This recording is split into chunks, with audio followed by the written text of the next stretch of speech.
kakati baganda bange nga tugenda ku nsonga enkulu eziviirako emitima gyaffe okwolwala n'okwonooneka kwagyo. Ensonga eziviirako emitima gyaffe okulwala n'okwonooneka kwagyo. Baganda bange, ensonga enkulu ekulembera ensonga zonna eviirako emitima okulwala n'okwonooneka kabaka singa oluusi n'okufa, ensonga enkulu eri al-jahlu. Al-jahlu, obutakola ki? Obutamanya. Obutamanya nsonga semasonga ekulembera kumpi buli kikolobero ekikolebwa, oba buli nsobya ekolebwa, oba buli zambi erikolebwa mu ngeri emu, n'okufa kw'emitima n'okwonooneka gyakwo n'okunafuwa kwagyo mu kusinza Allah, ensonga ekulembera butamanya.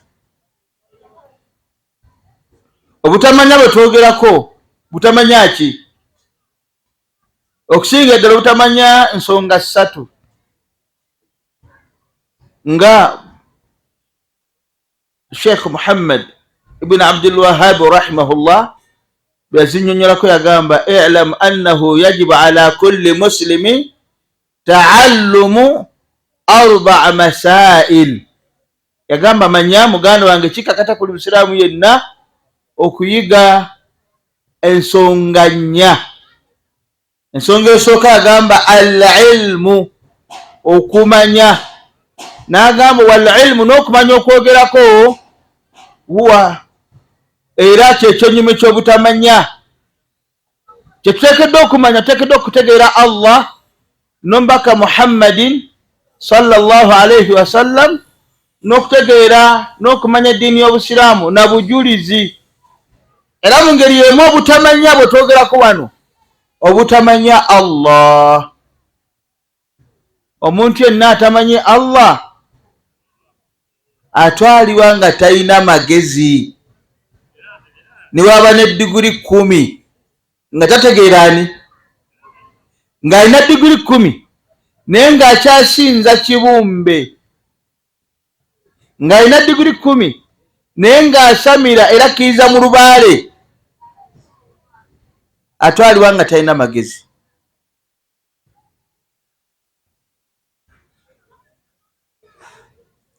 Era n'emirimu gy'akola Allah gigeraageranya n'ekigambo kasarabin, giringa bw'olaba ekiyanja ekibeera ku luguudo. Bw'otuukawo ogenda otuukawo ng'olugalo amazzi tosita kyosangawo.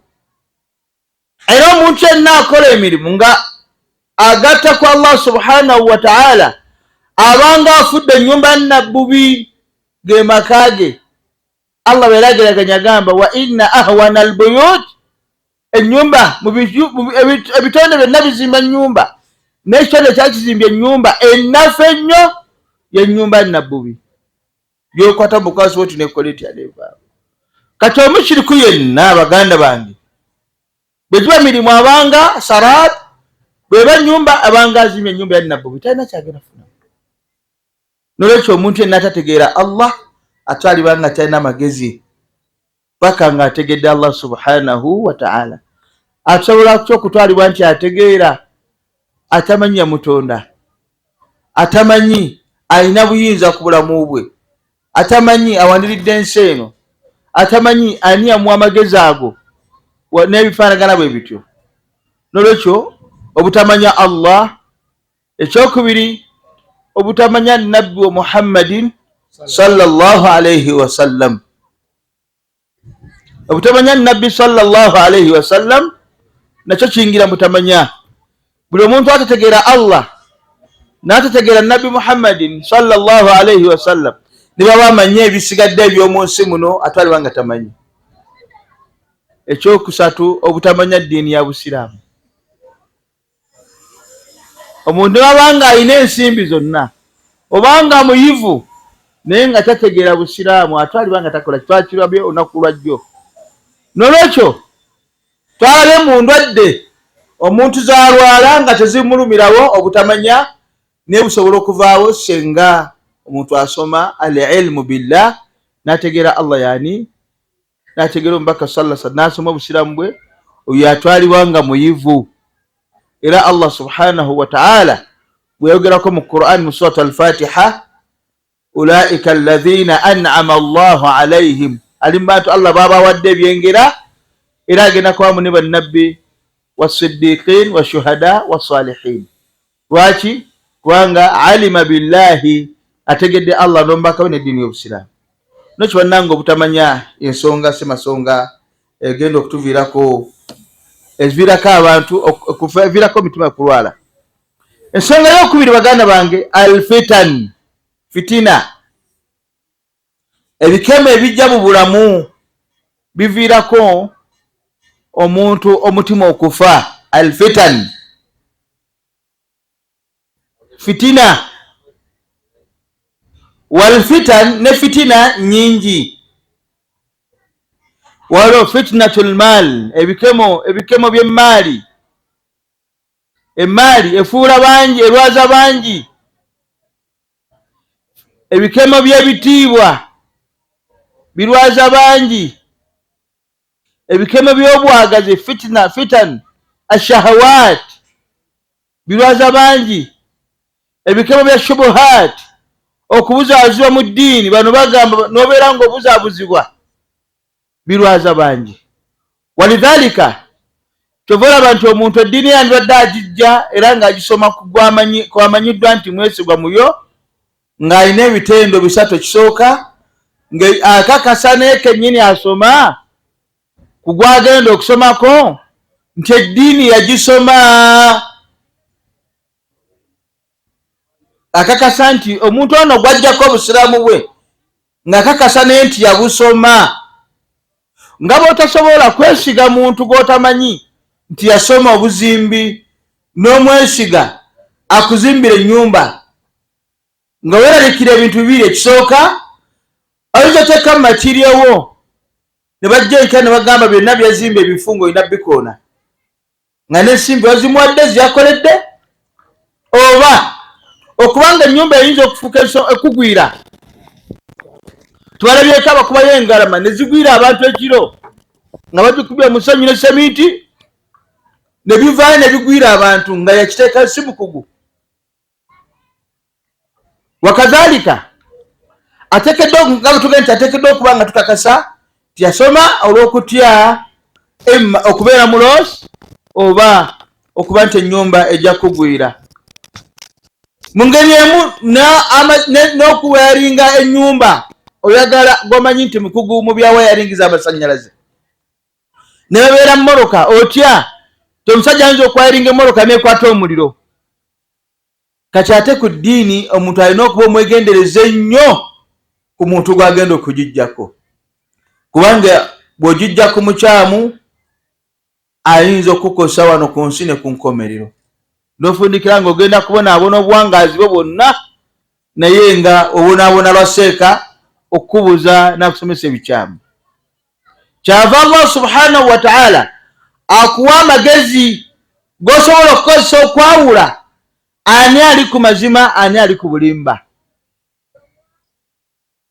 Kyova olaba ku lunaku lw'enkomerero abantu bagenda kwegisa bagambe law kunna nasma'u aw na'qilu, senga twali tulina amatu agawulira nga tulina n'amagezi agategeera, ma kunna fi ashabi sa'ir, tetwandingidde muliro guno sa'ir.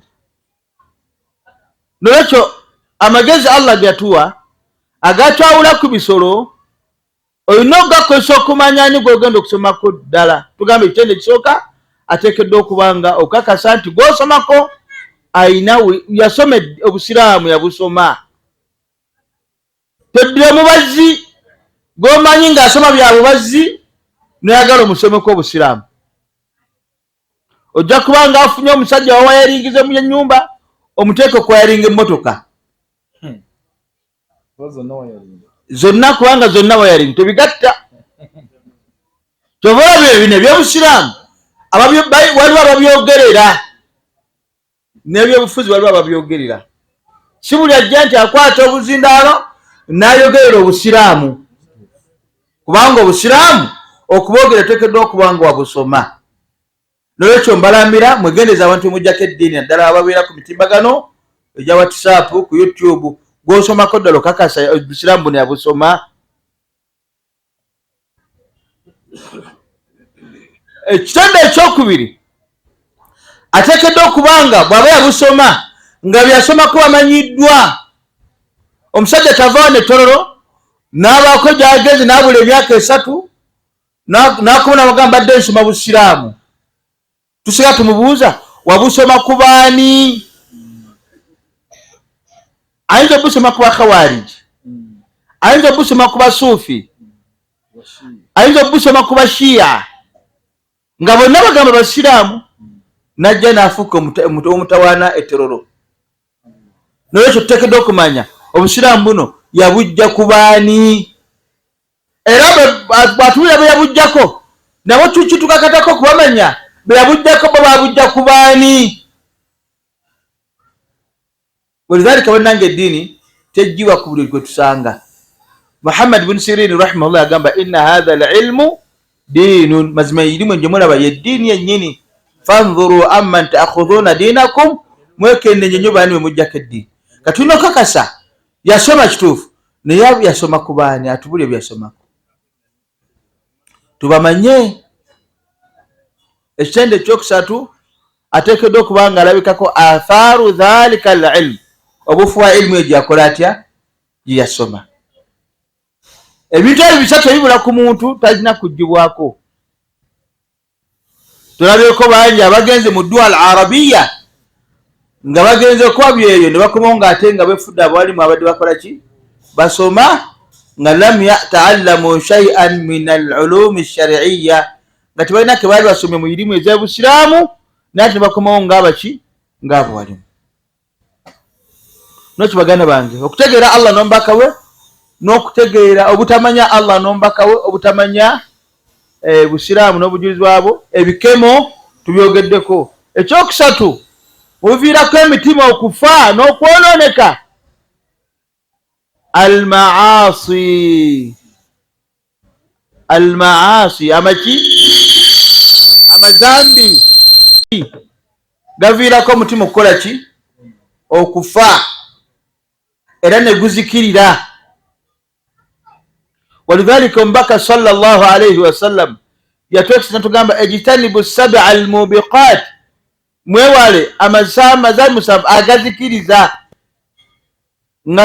Amazambi ago musanvu muntu agakola omutima gufa n'afundikira nga agenda mwiro jahannam. Walidhalika baganda bange ubigenda okuviirako abantu okuyingira omuliro mulimu ashirku billah, okugatta ku Allah subhanahu wa ta'ala okwa buli ngeri. Ekyokubiri albid'atu, omuntu okuzuula mu ddiini. Ekyokusatu amazambi. Nolwekyo amazambi bannange Allah agogerako mu Qur'an n'agamba kalla bal rana ala qulubihim ma kanu yaksibun. Emitima gyabwe Allah giteekako kye bayita ran, envumbo olw'amazambi gaabwe ge baali bakola. Omuntu bw'akola amazambi, bw'akola ezambi n'atanenyeza Allah subhanahu wa ta'ala era n'atasaba Allah kumusonyiwa, ku mutima gwe batonyezaako akatonnyeza akaddugavu, akatolobojjo nga kaddugavu. Bw'addamu n'akola ezambi era n'atanenyeza Allah n'okumusaba okumusonyiwa ng'era batonyezaako akatolobojjo akaddugavu, paka omutima gwonna bwe guddugala ne gubeera muddugavu oba ne gujjula obutolobojjo. N'agamba Allah subhanahu wa ta'ala, omubaka sallallahu n'agamba ayyurran, omubaka Allah gyeyogerako mu Qur'ani kalla bal rana ala qulubihim ma kanu yaksibun. Omuntu bw'amala omutima gwe gumala okufuuka bwe gutyo guba tegukyasensinga ddenja ya byonoono. Amazambi abantu ge batya okukola mu lwatu yaba agakola ge batya okukola mu lwatu yasigala agakola mu lwatu. Abantu ekigambo kye batya okwogera yakikubawo kubanga omutima gwakoze eki gwafa, talina kyatasobola kukola. Allah amuggyako ensonyi ezaalwadde zimuyambako okwekomako ku byonoono olw'okwatya abantu banne ensonyi, n'asigala nga takyalina kyakwatibwa nsonyi wadde okutya olw'okuba omutima gwakoze eki gwaddugadde. ebyonoono. Nakyo bannange amazambi nsonga ennene eziviirako emitima okukola ki? Okufa. Nakyo bannange kimanye nti olwokola ezambi olwaza muki? Mutima. Era mu ntandika y'omuntu okukola amazambi ge alitandika okulikola ng'alitya, era alikola ng'omutima gumulumiriza gulina okukubagana, naye bw'alirwako atuuka ekiseera ng'ateeta kyalitya ng'alimanyidde, ne lituuka ekiseera ne lifuuka kitundu ku ye, netakama kufuula kitundu ne atuuka ekiseera n'alitamiira, n'abeera addicted ku lyo ng'aba talikoze, alaba nga tasadde kubeera. Twala amazambi gano asatu. Ezambi ly'okusala ebirevu. Omuntu atuuka ekiseera ng'okusala ekirevu alaba ng'ekya bulijjo, n'ayerabira empeera empitirivu omubaka sallallahu alayhi wasallam ziyayogera ku muntu aleseeko ekirevu kye. Twala ezambi ery'okwambala obubi. Omusajja okwambala engoye esika obukongovulo okukka wansi, ekyo nabbi ekigaana. Oba omusajja okwambala obugoye nga kamutippye kamukutte, ekyo nabbi ekigaana. Ku baami n'abakyala okwambala olugoye olukwata olulaga figa, n'abasajja obuwala obukutippa bwe buti, nabbi abigaana. Abasajja abamu bambala empale nga tezibika kabina eno, nga zikoma wano wakati mu kabina, ebyo byonna nabbi abigaana. N'ekituuka ekiseera nga mulembe omuntu gwalina okukola ki? Kubanga mutima gwakola ki? Gwafa. Oluusi ayinza okuba nga ne musajja mukulu nga takiraba mu buzibu, atuuka ekiseera ng'ate wayambala olugoye olw'obuvunanyizibwa ate olumukwasa ensonyi. Twale ekyokulabirako ezambi ly'okunywa omwenge n'okulya embizzi. Abantu bakyatwala nga mazambi. Omwenge gwafuuka gwa bulijjo. Osanga ne maduuka g'abasiraamu bagutunda mu gwe guliko ssente, kubanga emitima gyakola ki? Gyafa, tegikyatama mwenge. N'abamu bagisuubula era mwajja ne riziki. N'amazambi amalala agafaanagana gatyo mangi. N'olwekyo baganda bange sijja kubigaziwako nnyo n'okusoba obujulizi, naye eyo zimu ku nsonga ey'okusatu. Ensonga ey'okuna alhawa, okwagala kw'emiki? Okwagala kw'emitima gyaffe. Ng'omuntu akimanyi nti ekintu kikyamu naye n'akikola olw'okuba omutima gukola ki? Gumuwangudde. Waliwo eŋŋombe egamba nti waliwo abakola ebibanyumira, ye akola bikola ki? Bimunyumira ne biba byawukana n'amateeka ga Allah n'omubaka we. Omusiraamu si bw'atyo bw'abeera. Omusiraamu akola okusinziira ku biragiro bya Allah n'omuki? Takola bimunyumira, nebeera nga tebimunyumira naye nga Allah n'omubaka bye yagamba by'alina okukola. Ne waba omuntu yandagadde abeere ne ka baby face, n'olwokubanga Allah n'omubaka baagala omusajja okukwata ku lubaalo tokwatako, kubanga Allah bw'atyo bwakwagala obeere. N'akugamba okwate ku masurubu. Kati ate osanga omuntu omusajja ajjako ekirevu kye kyonna ate n'aleka amasurubu go ne gakola ki? Ne gakula. Aba akoze ekinyume ekya busiraamu kibwagala. Obusiraamu bumugamba kendeeza ngo zireme kusuka bukongovero kukka wansi, ate osanga oyambadde eyera. Kyokka ate obusiraamu ne bukubiza omukyala okwambala olugoye nga lwera ettaka, nga ne bwayita wano tumanya nti wano wayise omukyala, ate omusajja ne bumugaana. Simanyi mbera ebintu ebyo bwatyo. Tukolanga Allah n'omubaka we baagala, so singa ffe tukola ki? Bwekyo tuteekeddwa okuwangala mu nsi muno. Tokola bikunyumira nga ggwe, kubanga bingi emyoyo gyaffe bye gyagala nga bikontana n'amateeka ga Allah n'omuki? N'omubaka we. Allah yagamba mu Qur'an, wa amma man khaafa maqama rabbihi wa naha an-nafsa 'anil hawa fa innal jannata hiya al-ma'wa. Yenna n'atya okuyimirizwa mu maaso ga Allah nga mubuuza akana n'akataano, n'alwanyisa omwoyo gwe ebyo omutima gwe bwe byagala naye nga bikontana na njigiza ya Allah n'omubaka we. Allah agamba atya? Fa innal jannata hiya al-ma'wa. Ejjana bwe bugenda okuba obuddiiro bwe, Allah agenda kubingiza ejjana.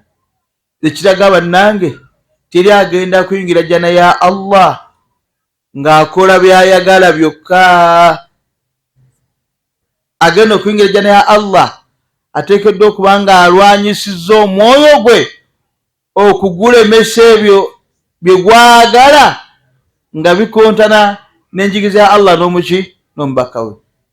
Era Allah bwe yali ayogera ku bantu ab'okuwangula era abeesimu yagamba kad aflaha man zakkaha, bawangudde era beesiimye abatukuzza omwoyo gwabwe, emyoyo gyabwe. Ab'ebitiibwa emyoyo gitukuzibwa na tawhid, tekitukuza mwoyo nga muntu kunywangayira ku tawhid. Ekyokuba ekitukuza omwoyo mulazamatu sunnatu nabiyi sallallahu alaihi wasallam, omuntu okubeera ng'ogobera nnyo sunna z'omubaka Muhammadin sallallahu alaihi wasallam. Ekyokusatu al-amalu bit-ta'at, okukola emirimu eddiini y'obusiraamu gye gikubiriza, ebyo bitukuza emyoyo. Tekugenda kunaazibwa n'amazzi negutukuzibwa nakubeera ng'omuntu ali ku tawhid ne sunna, asoma Qur'an, aleeta adhikar wa hakaza.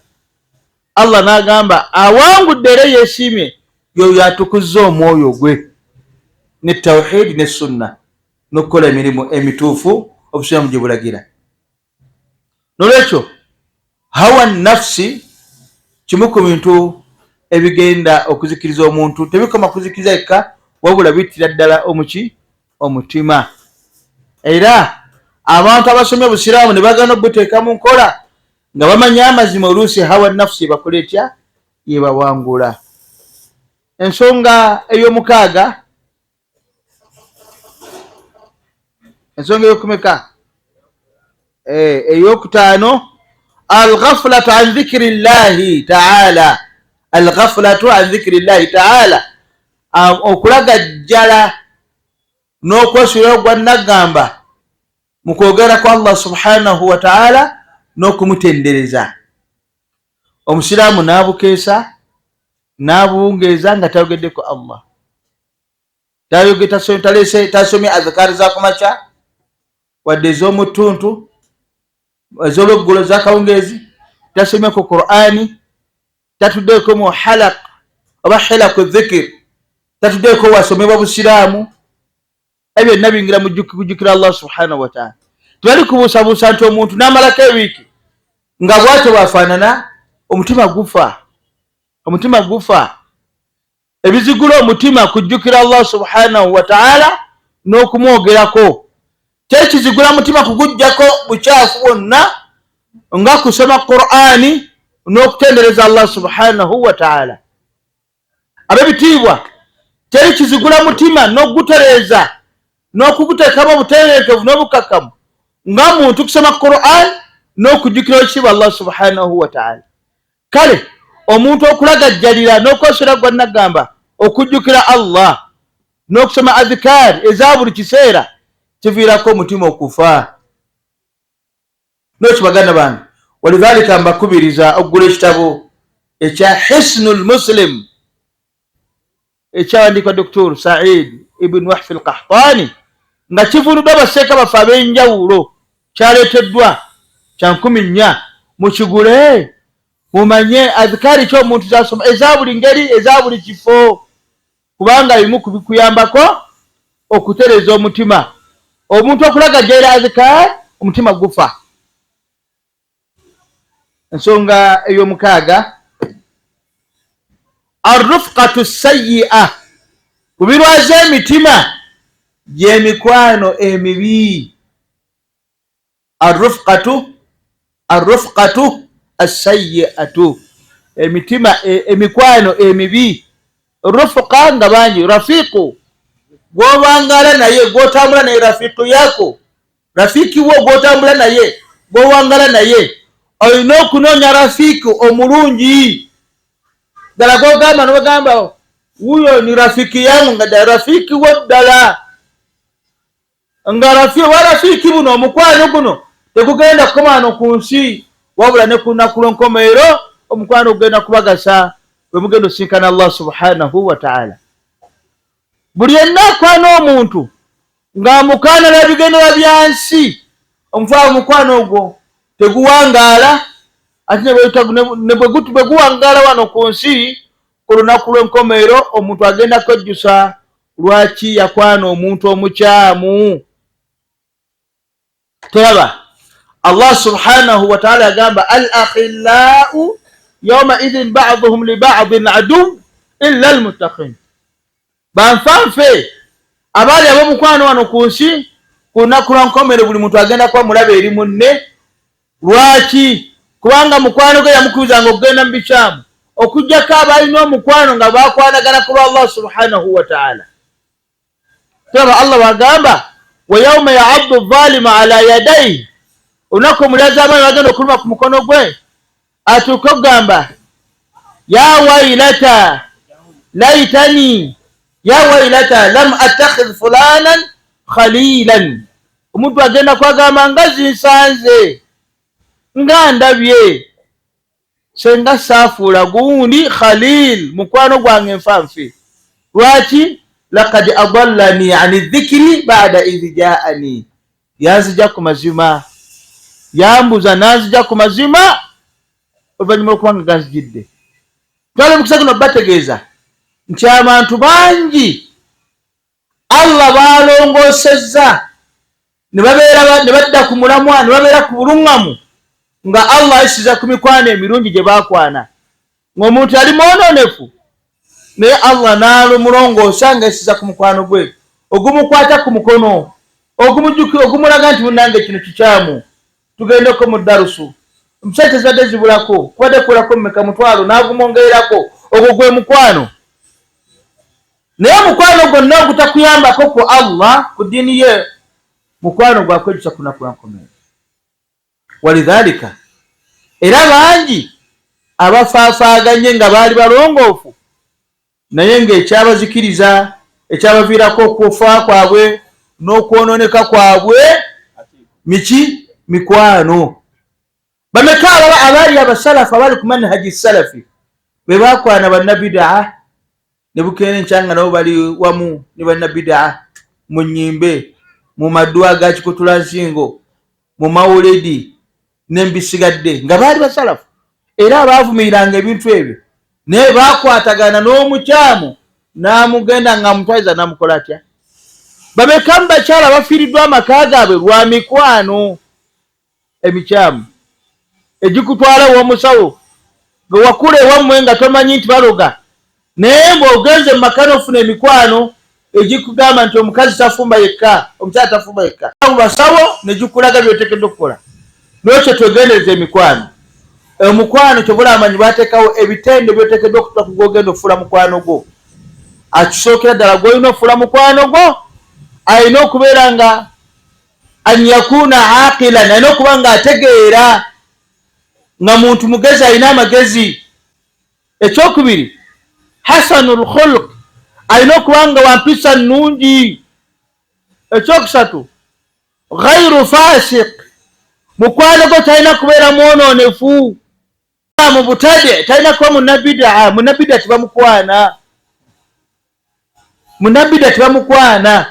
Abatukulembera abalongoofu batukubiza kwewala bannabidaa. Naam, nataamalu maahum, tukolagana nabo ne tubakolako daawa, bete tulinnya nabo mu kigere kimu n'okumufuula nti omukwano gwasinga wahuwa sahibu bidaatin. Bw'abanga asobola okulya mu ddiini w'ekitiibwa Allah n'omubaka Muhammad sallama olukwe, gwe gwakyali mu lukwe. Bw'aba asobola okulya mu mubaka sallallahu alaihi wasallam, ate gwe ekyende ekisembayo wala harisun ala dunya, gw'ofuula mukwano gwe talina kuba nga aluukanira nnyo ensi, kubanga omuntu ensi buli emujjula mu mutima aba tagenda kuvaamu kalungi okuggyako okugoberera ensi. Ate mukimanya ensi abantu abagigoba gye bakomya, tebamalaako nayo, wabula bafundikira abakozi eki? Bazikiridde. Ekitendo ensonga endala ey'omusanvu eviirako emitima okufa n'okulwala, alghibatu wannamima, nokere kyaningidde mu maasi, okugeya n'olugambo kirwaza waliwo abantu, kirwaza emitima. Waliwo abantu nga lwe batuula batudde kugeya bugeya, kulya ennyama z'abaganda baabwe, okuboogerako kino kiri. omulembe guno okuyete kuli ku bakyala kyali kitendo ky'abakyala naye kati ati n'abaami bakikola ki bakyetikka. Kimanye muganda wange okugeya kutta omutima ne gufiira ddala. Wakadhalika n'olugambo wahuwa naqlu lkalam baina nnas ala wajhi lifsadi, okujjula ebigambo wakati w'abantu ng'onoonya kwonoona. Okwonoona okwo tekukoma kubali bwonoona naawe kennyini obeera mwonoonefu atambuza okwo ebigambo ebyokukola ki ebyokwonoona.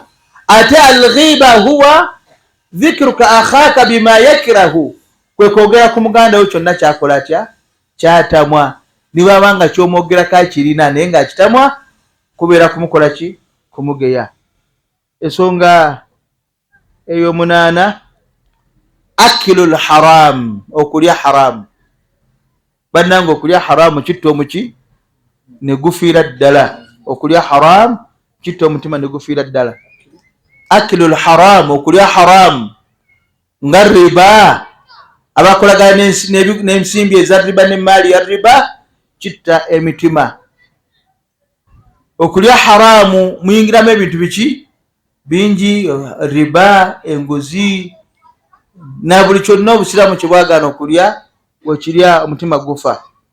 Walidhalika okulya haramu kuyina side effect y'amaanyi nnyo eri emitima gyaffe. Tugenda okwogerako bannange, buli kintu wano kyetongodde bwe tusala okukisomesaako, kyokka kyetongedde kigazi. Ensonga ey'omwenda itlaqu nadhar fima harrama Allahu, itlaqu nadhari fima harrama Allahu, okubeera nga amaaso gaffe tugatunuza lubeerera n'okugalabisa Allah byaziiza.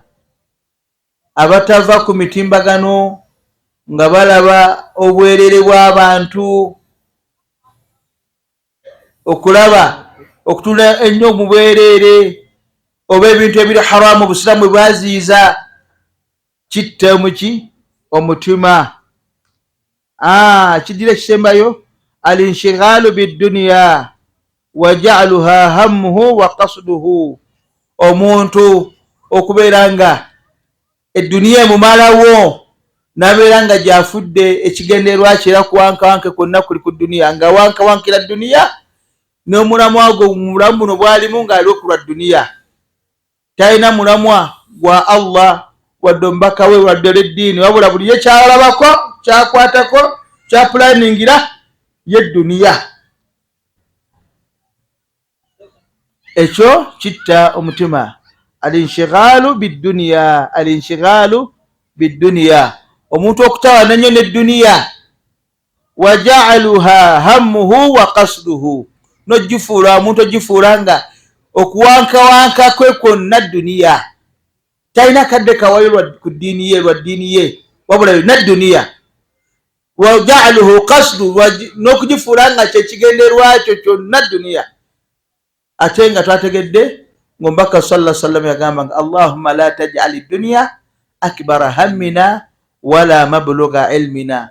Allah tofuula ensi nga okuwankawanka kwaffe kwonna kuli ku nsi, wadde n'okumanya kwaffe okusinga nga kumanya kwaki kwa nsi. Ekisemberayo ddala ashahawat washubuhat, shahawatul batn, obwagazi bw'embuto otuviirako okulya haramu. Olwabamu batunda n'amataka g'obusiraamu byonna kumala shahawa ya lubuto. Wa shahawatul farj, ne shahawa z'obwereere ne tugwa mu haramu, ne tugenda ne tukola obutambuze olw'okubeera nga tukusa obwereere bwaffe. Shahawatul farj au shahawatul batn, ebyo bimu ku bintu ebizikiriza emitima gyaffe. Nga nfundikira baganda bange, emitima girimu engeri nnya nga gisomya amazima nga bwe tuli wano. Tulimu emitima gyaffe gitekulamu emiteeko ena nga bwe tuli mu darusu wano. Oluvannyuma okutegeera amazima n'obubuze gitekula emiteeko ena. Omuteeko ogusooka, qalbun, waliwo omutima, yuftatanu bihi, Allah gwagezesa n'amazima kufuran wa juhudan. Mitima gyaffe bwe gimala okufa oba okulama, waliwo omutima Allah gwagezesa n'amazima gano nga gwo ne bwogusomera amazima gana gugawakanya n'okubeera nga gavumirira nga ye aliwo okuwakanya bwakanya. Aisha abalo ku mulembe gw'omubaka Muhammadin sallallahu alaihi wasallam n'abayahudi wajahadu biha wastaiqanatuha anfusahum, amazima bagamanya baali bagakakasiza ddala ne bagawakanya dhulman, nga bagawakanya lwa bulyazaamaanya wa uluwan n'okwekuza. Mu bantu mulimu abawakanya amazima nga bakanya bulyazaamaanya bwe balina tebagala buvaako oba okwekuza takabbur. Nolwekyo muganda wange oli mumanyi mutima ogwo bw'oba ogulina weetereze amazima gano beera nga ogagoberera. Omutima gwokubiri wa qalbun yazdaadu bihi imanan wa tasdiqan, waliwo omutima nga bwe tuli wano ng'ate gwo gw'oyongedde imaani era ng'agenda kuvaano ne imaani wa tasdiqan, era ng'agenda kuvaano ng'akakasiza ddala nti gy'asomeye eddiini entuufu era nga yeepisa okuteeka mu nkola. Waliwo abagenda okuvaano batwale abaana mu masomero ga Qur'ani ge muwulidde bayogerako wano, waliwo albayaanu, waliwo gye mpuddeko aljazariya, waliwo ne marakizi endala okusiza ku baana abasomye Qur'ani wano, nga ye mu kusoma amazima gano ate ye izdaada bihi imanan wa tasdiqan, yeesiimye alina omutima ogwo. Omutima ogwokusatu oluvannyuma lw'okufuna amazima, qalbun yatayaqanuhu, waliwo omutima ogukakasa nti gano ge mazima, fataqumu alaihi bihi lhujja, naye nga amazima gano gagenda okufunyisa omusango n'okuwozesa omuntu nannyini mutima ogwo. Oluvannyuma agategedde amazima n'agategera agategedde era agakakasa nekisigala gyali ateekamu katateeka mu nkola, naye nga ku lunaku lwenkomera agenda kubuuza alimta walam tafaal, wamanya n'otakola, lwaki wamanya n'otakola? Bagenda kubuuzibwa. Omutima ogusema ogwokuna wa qalbun yujibu lahu hiratan wa ama fala yadiri ma yuradu bihi, waliwo omutima ate nga mubali mbantu abali wano waliwo kati abuzaabuziddwa. Ebintu bino bibuzaabuza, ne bali batusomera aya za Qur'ani ne hadisi, ne bali batusomera aya za Qur'ani ne hadisi, ne bali eri ku mawuledi basoma aya za Qur'ani bakulimba. Kati waliwo omuntu ng'abuzaabuziddwa naye tukugamba toyina kubuzaabuzibwa, kubanga tugambe n'obujulizi bwakyo kyolina okukola kutwala amazima n'ogakakasa.